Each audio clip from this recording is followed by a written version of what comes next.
Kally. I'm so glad Hello, to be with you today. Uh, hello, Olivia. Nice to see you. so we are here to talk about Akashic Records today Yes, because you are a consultant, as I I heard. am. Yes, I am. I've completed my training period and I am now officially offering Akashic record readings to those who would love to connect with the masters. Good, good. So you're going to explain what it means and what it Of course. implies for everyone. Of Uh, course. but first, I would like to know you a little bit better and know who is Kali Hudson and what is your story, where you come from, and well, not in a very detailed way, Mhm. but can you explain what is your how did you because you just changed your professional situation Yes, so absolutely. I would like to know, because I know who you were before, and how I would like to know how was the process, how you became, and can you explain a little bit on about your professional situation and also your personal situation so we can sense who you are. Of course. Well, so yes, as you mentioned, I'm in a career transition right now, and I'm originally from Montreal. Just to say that. Originally, I'm Canadian. My father was English, so I'm also British. I have a bit of a mixed background, and I live in the United States, and so I'm also American. So I have a cultural mix in my background. And since I live in Miami, for those who know, Miami is the hub of Latin America. So I have a also strong Latin American background to me. Okay. So that allows me to be able to communicate. I communicate fluently in Spanish, in English, and in French because I'm originally from Montreal. So that's part of part of who I am, and I guess I bring that out just because I think I consider myself a citizen of the world more than just where are you from. And so besides that, I feel I have a mixed background, big history, like we all do with all our stories. I had a 30-year career in the corporate world, let's say the perfume and cosmetics corporate world, which was a beautiful career. It allowed me to travel the world and to really get to discover myself as well. How And well, I grew a lot within my career. So corporately speaking, I learned to challenge myself. As I mentioned, I traveled the world. I've traveled by myself all over the world. So that's exposed me to lots of different cultures, lots of different people, ways of thinking, and it's really fed my person as a whole, and also within those interactions and within those trips, and I lived in different places. I really was able to just discover new parts of me that I would not have otherwise known, and in particular, I really enjoyed being a leader. I think and guiding. I had teams that worked with me, and just working with them and guiding them and helping them also grow within their career. And it was it was a mm, beautiful time in my life. But within that, on a personal level, I've always been very, very spiritually connected. mhm. And as a child, I was already astral traveling. I recall many astral travels as a little girl with my guides and my angels. And my angels came to me over the last few years and introduced themselves or reintroduced themselves because, when you're a child, you can communicate much more easily with these supposed fantasy friends or your angels, and then you forget as Yes. time goes by and you get into connection with real life. And so my angels reintroduced themselves to me a few years ago, which is when I started channeling. How did it happen? I think it was one of those things that divine intervention, as you would say. I was all of a sudden one day at lunch at work, I got this idea that I wanted to get a pendulum. So a crystal pendulum. I have no idea where that came from. because it wasn't necessarily something that I had thought of or looked up. And so there was just by chance a wonderful crystal shop next to my office. So I went down at lunch, I went in and I picked a pendulum. And there it was, waiting for me.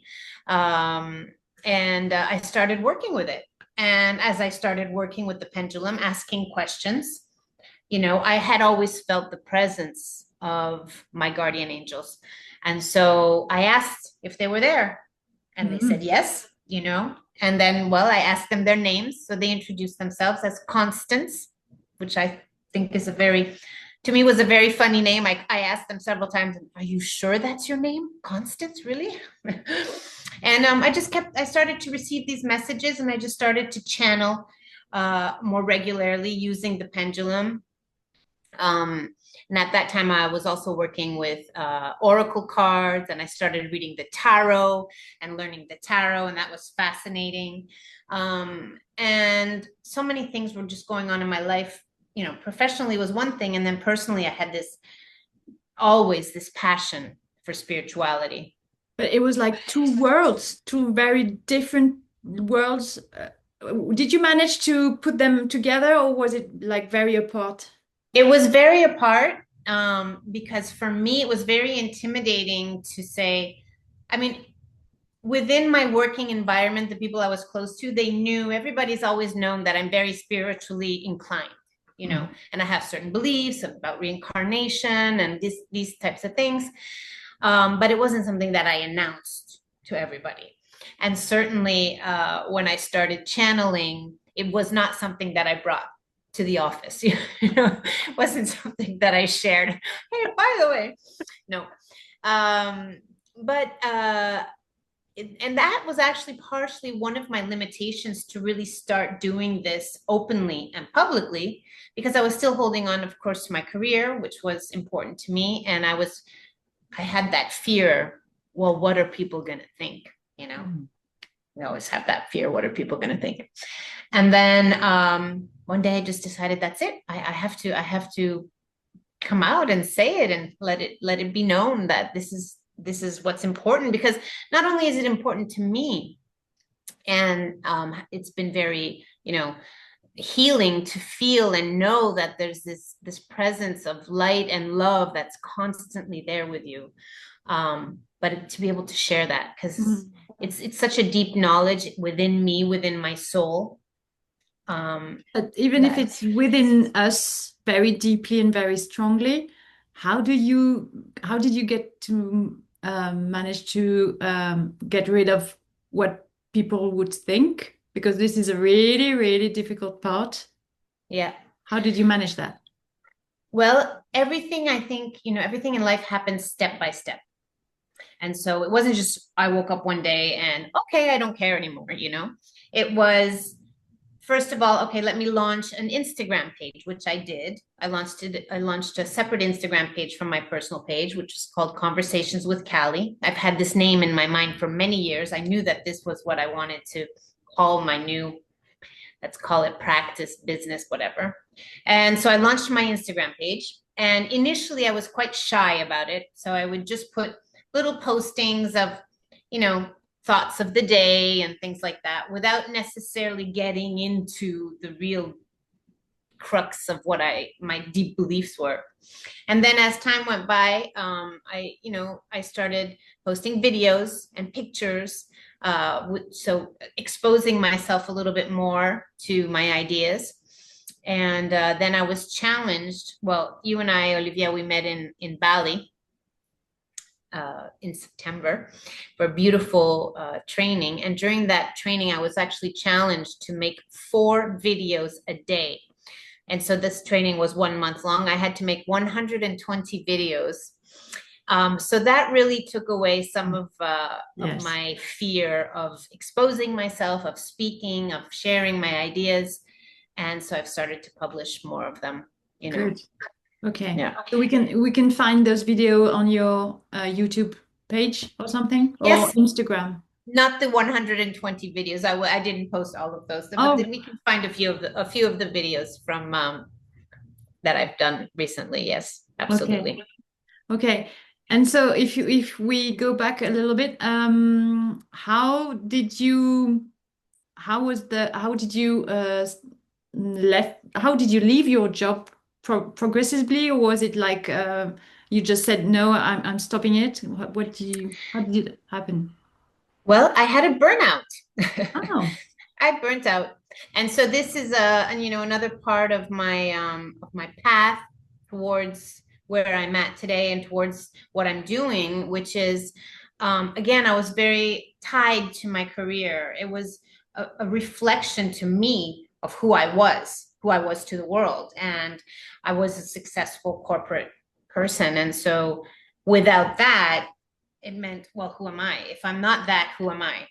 And so I held on for a long time, longer than I needed to, I think. Um, and I pushed myself to an extreme where I had a burnout. So I had a Mm, burnout at the beginning of this year, actually. And I was forced to stop working. mm, And I was forced to take some time to really heal and work on myself. Not that I've been working on myself and doing deep, deep healing and spiritual work for many, many years. But as I said, it was separate from my career. So I was doing my career and I was doing all of the other stuff on the side, which was becoming so important and passionate to me. And work was just becoming more and more of like, and it was very demanding. And I just reached a point of I couldn't do it anymore. mm. It was a And fight so, between two identities, yeah. like And basically, one yeah, is dying and the other one is growing.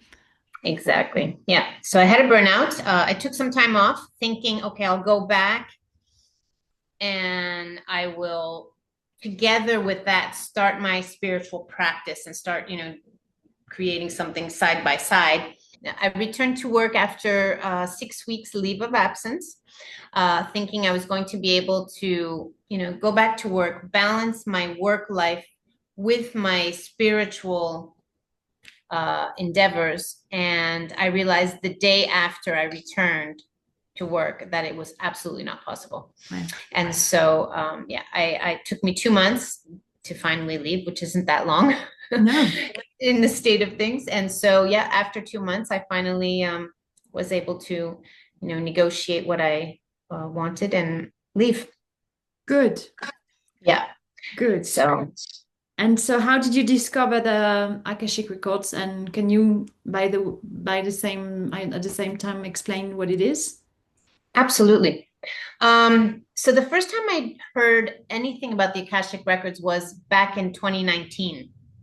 And there was a woman is quite well known in the US. Her name is Linda Howe, and she has a book about the Akashic records. And I had read her book, and I had attempted at that time to access and start working in the Akashic records, but I wasn't quite ready. I still had a lot of work to do on myself. I think a lot of healing, and after that period, I just really went into 4 or 5 years of deep, deep, deep healing, deep work, channeling, etc., and kind of forgot about the Akashic records.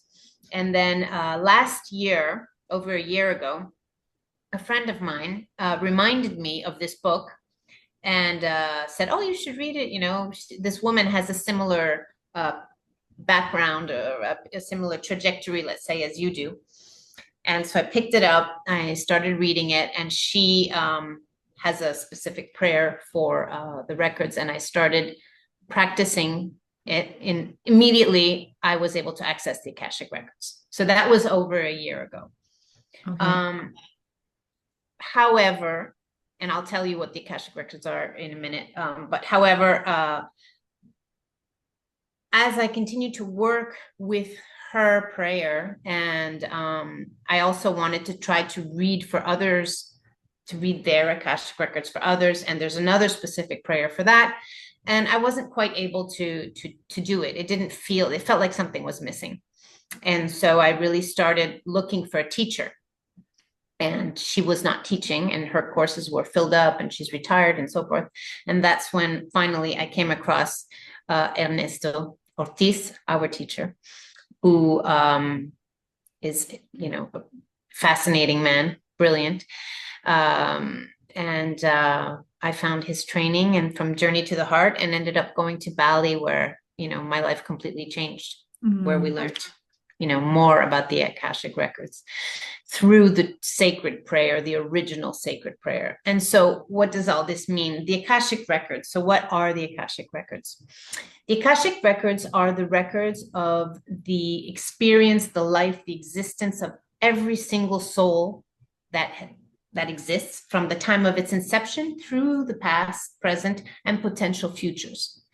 And so it's the knowledge of each individual soul, whatever they've experienced in their lives, any thoughts, any emotions, any actions, every single thing that has been experienced by every single soul is recorded in the Akashic records. So when I read the Akashic records, I am reading the records of myself, which are channeled through me to me. And if I'm reading the records of you, I will open and through a prayer, a specific prayer, I will ask permission to read the records of you, Olivia Saxby, and then I will be channeling the information received from the masters of the records of you. And so basically the benefit and why do you want to do this is that these Akashic records are located in, let's say, what is called the Akasha, which is the substance of life, all that is. And it's this high dimension, let's say the highest possible dimension, where you might find ascended masters, archangels, and if if you have any belief in all of that, but God or any form of God, all that is. So it's really the highest form of existence and its connection to divine energy, pretty much.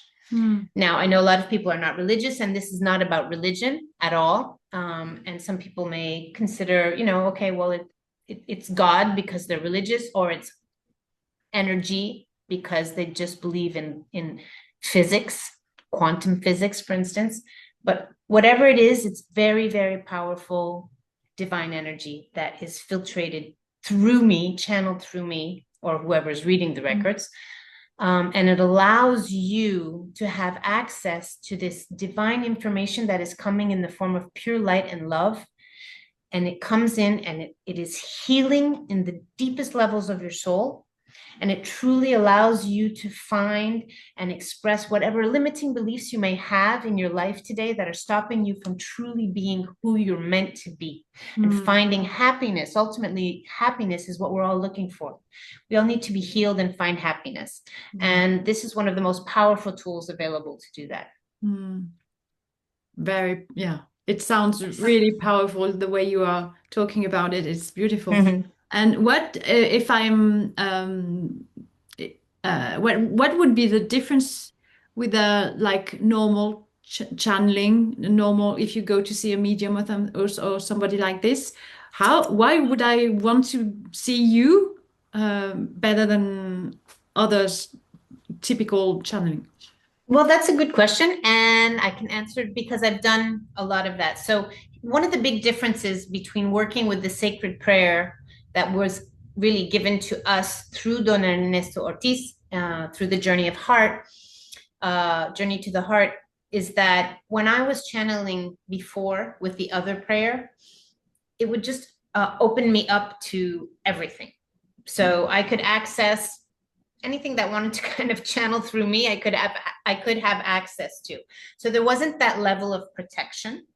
And also when I access the Akashic records through the sacred prayer, I really feel there's a difference of where I'm channeling. So within the Akashic records, as I mentioned, the Akasha is the highest possible dimension of divine presence, let's say.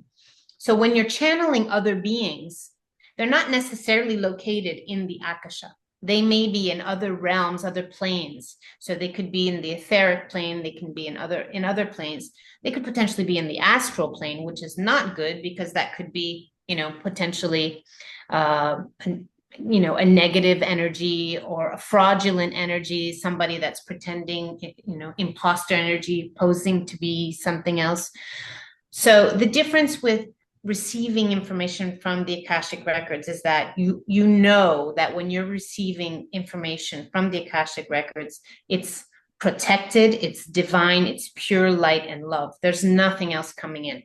There are no Mm. other entities coming in. There's no other access to, whatever energy could come in the other way. So Okay. that would be that. And of course, a medium is accessing dead souls, basically ghosts, which, if you want to speak to a medium to connect with some of your past relatives or ancestors, why not? As long as that person is vetted, I would say, always making sure. It's very important to be really careful who you work with in this field.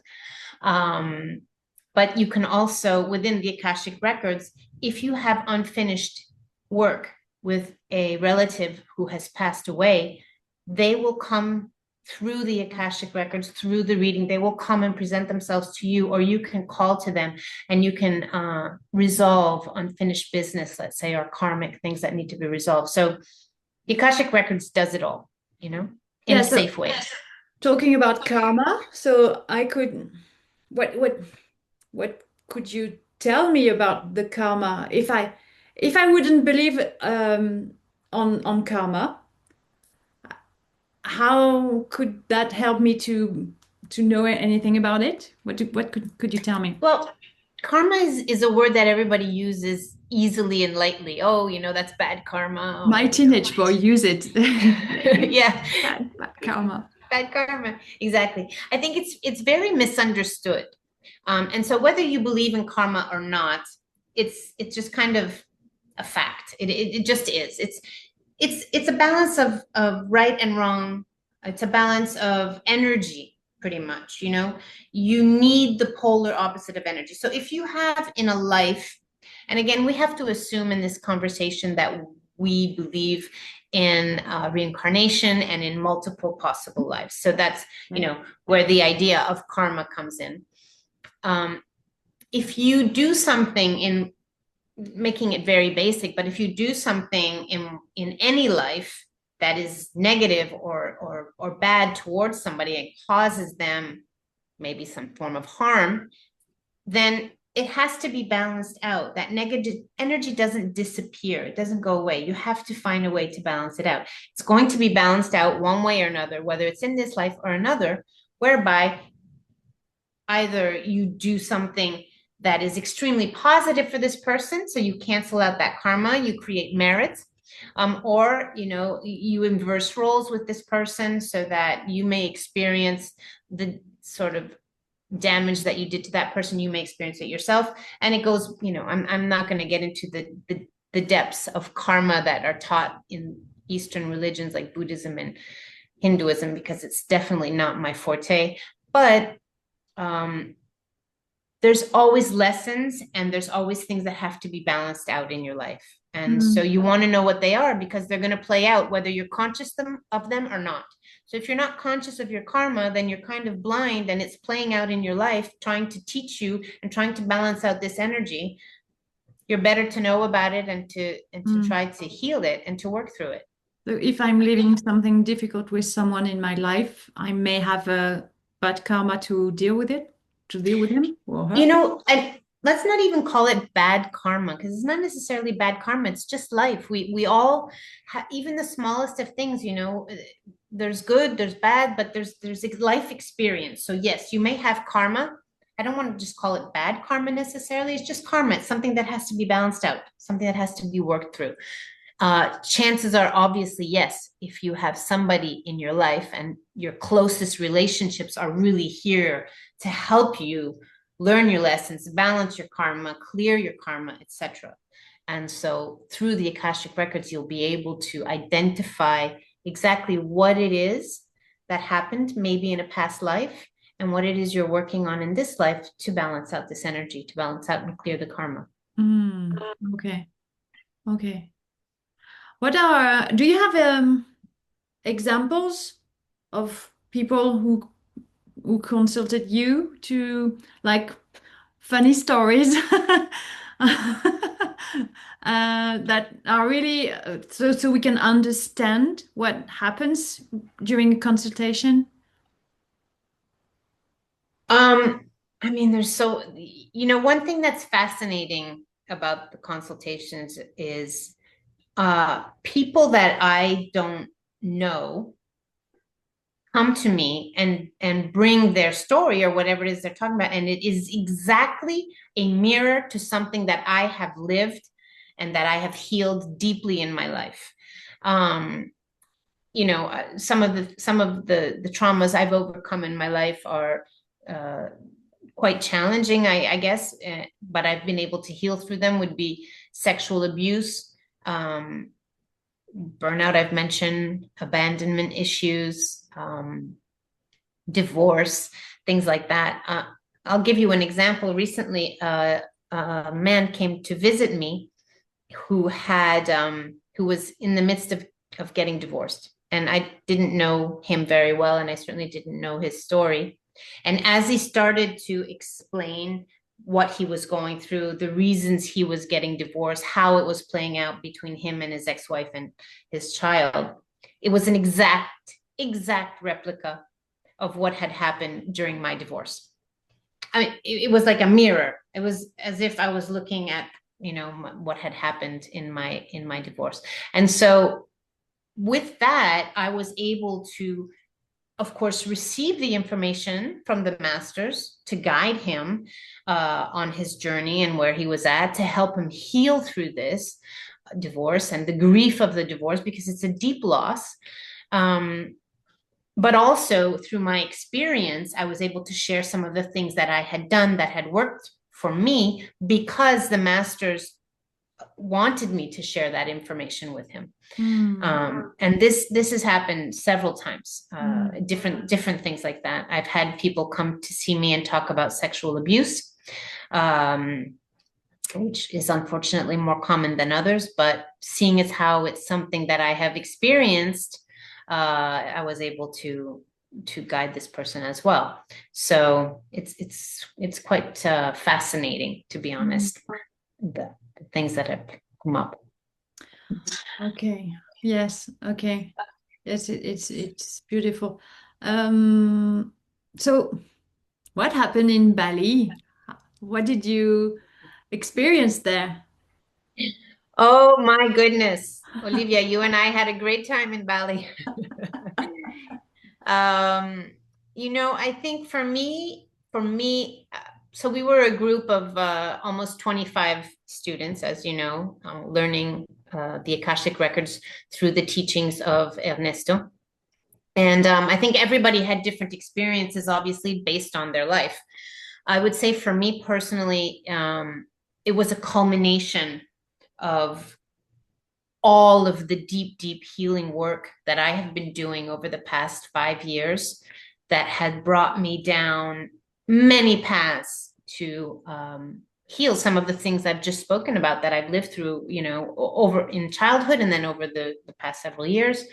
Um, we learned a lot. So our teacher is a Tibetan Buddhist.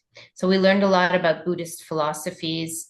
We practiced many beautiful Buddhist mantras, which I am not a Buddhist. However, obviously, the Buddhist philosophy is very beautiful, and there's so much to learn from it. And I think underlying it is a deep understanding that fundamentally everything is and we are compassion, love, kindness. That's who we are in our essence.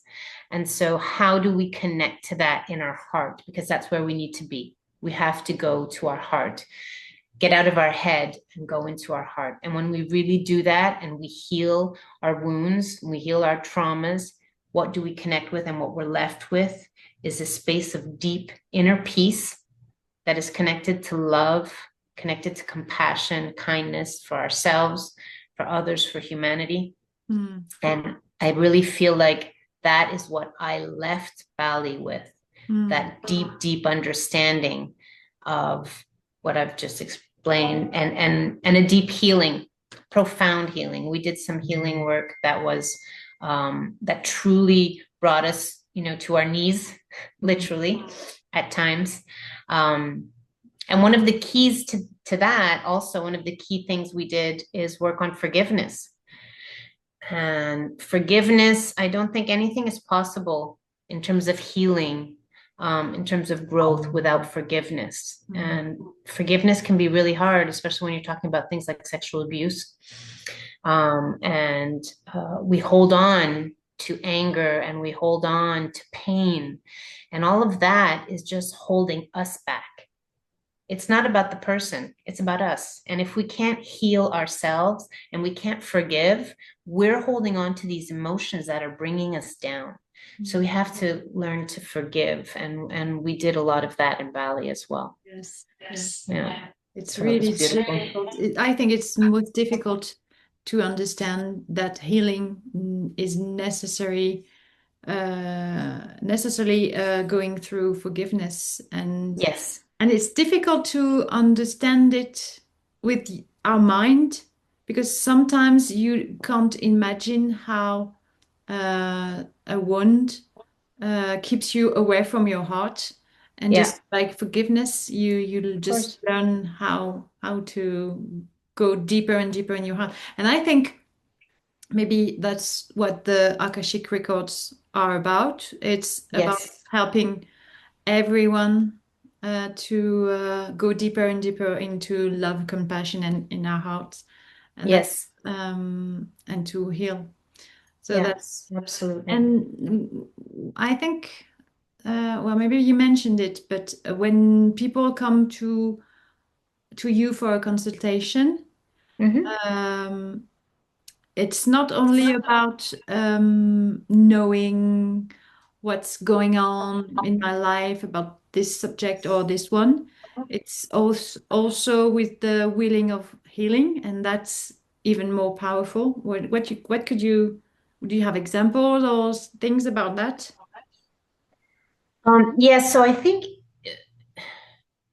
if somebody comes to see you for this type of service, let's say they have an inkling to know what the Akashic records are, they're looking to find more happiness in their life. Mm, And ultimately, we're all looking for that key. What is that key that's going to bring me more happiness in my life? And more happiness is through healing, fundamentally. And so, yes, people have come to me, and of course, through the masters, because it's not me, it's what I receive from the ascended masters, from your masters, Olivia, if I'm reading for you or somebody else. The information that is received is of a divine nature. It's truly healing. And so, also, I mean, a lot of the people, I receive the information and I deliver it as I receive it.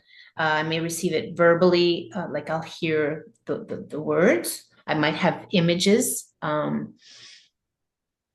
But some of the people have said, okay, it's a lot for me to absorb and to understand. So what also happens is they'll understand it, they'll take it in, they've recorded it, they're going to go back and review it. And then I might get messages to ask to help them understand and help them integrate. But what also happens is once we open up this we create a bubble around us when we open the records. I do that. And I'm opening a channel. So I'm receiving divine energy. This energy is coming through me, but you as a client are also receiving that, mm, and you're also opening up your energy. And so once the session's over, this continues to work. So unbeknownst to you, in some ways, things will start happening and moving in your life in ways you don't necessarily have control over or not aware of, and now you become aware of. You know what I'm saying? mm, So the healing happens not only because of what we say yes. or exchange, but also because things are transforming. The Mm, energy is transforming within you and from the masters to you. And so there's a again, it's divine intervention. There's some sort of mm, beautiful connection here to an energy that is far beyond just our. We always stay stuck in our minds, but it's far beyond that. Thank you for that because it's really important to say that's Hmm. uh, yeah. You don't just receive a message. or information, you also receive the divine energy. Yes. It's healing. So Hmm. this is really, Because really important.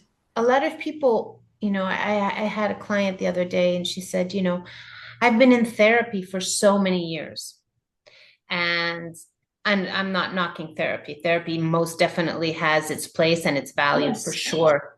But for this person, she was aware, and through the session became very aware, that she was doing all the work from her head. So she understood what her traumas were. And in this particular case, there was sexual abuse as well. She understood all of this and she had been working on it for years in therapy and different things, but she had not been able to move that energy from her head to her heart. And through this session, that was the big message from the masters, was let's open the heart. Go Mm, into your heart. You understand it here. Now you have to heal it here. mm, And it's a different space and it's a different energy. mm. Yes. So powerful. Mhm. Thank you for this explanation, Kali. It's beautiful. Mhm. And I Mhm. had a session with you myself, and it was absolutely incredible. I just loved it. I know I need time to process. So, Mhm. but it was I really, really recommend the session with you. It's great. So Thank you. Thank you, Olivia. you're welcome. And how can we find you? How can we make an appointment with you? What are the necessarily detailed Mhm. points? Let's I'm just launching my website. So as I mentioned, I'm still in the beginning phases of all of this. So within a month or so, there will be a website. But as I said, Conversations with Kally, that will also be my website. But right now it's just an Instagram page. So you can find me on Instagram, Conversations with Kally. You can DM me there and I will, get in touch with you and we'll exchange and find a time that's suitable for us. And this can be done by Zoom as well as in person, but it can be done by Zoom. So Great, great, mhm. great. And would you have a last message or anything to share with us that could be helpful or I don't know? Um, no, I just want to thank you, Olivia, very much for, You're for, welcome. for doing this today. It's a great opportunity. And also, I know you have a practice, Olivia, in France of hypnotherapy. And so, although this is not a French interview today, we're doing it in English. But, I know you have also experienced the work that we did in Bali, and you are also connected to the Akashic Records. And Mhm. so I just want to invite everybody also to connect with you, Olivia. Nice. You have a lot of experience and a lot of healing. You do some beautiful healing. So I think that's an important point, that there are a lot of different healing modalities out there. And I Mhm. think the key today is really, it's all about that. I think for everyone now, we're sort of on a plane of ascension right now. Okay. Mm. People, I know there's a lot of horrible things happening in the world, and we don't necessarily need to dive into that or look at that. It's also par for the course. Sometimes you have to let the dirt out to find the jewel underneath, and maybe that's part of what's happening. But we are in a period, I think, of ascension. Humanity's in a period of ascension, and anything that we can do, that you can do, Olivia, to help, I think, people heal, that I can do, that I think that's just, the more we heal, the more happiness we find, and the more Mm. it's better for the ascension of humanity overall, just to live in a better place. Yes, we all a part of the ascension, all a part Mm-hmm. of the healing, because Yeah, when everyone heals himself, herself, it's a part of the great healing of the humanity and the earth. exactly. But that's what I believe. So, Yeah, me too. well, Absolutely. yeah. So we are doing this work together, but it's not a work. Mm-hmm. It's No. a hobby. Yes, I can't, I feel so beyond grateful to be able to do this. It's really brought me more joy than I Yes, could have ever imagined, yes, really. Hmm. And even Yeah. healing, it's quite like uncomfortable to do it, Yes. but it brings so much joy for Oh, ourselves and for absolutely. the people around us. So it Yeah, really, really, it's really important to do it. So absolutely. never hesitate to heal. Exactly. Exactly. Olivia, thank you so much. I Thank you, appreciate it. Kally. Thank you for your time. So Thank you. take care and thank you You too. yeah, for everything you shared today. And Hmm. um, and you can call Kally. Please do. She's brilliant. She's beautiful. Thank you. Thank you. Thank you.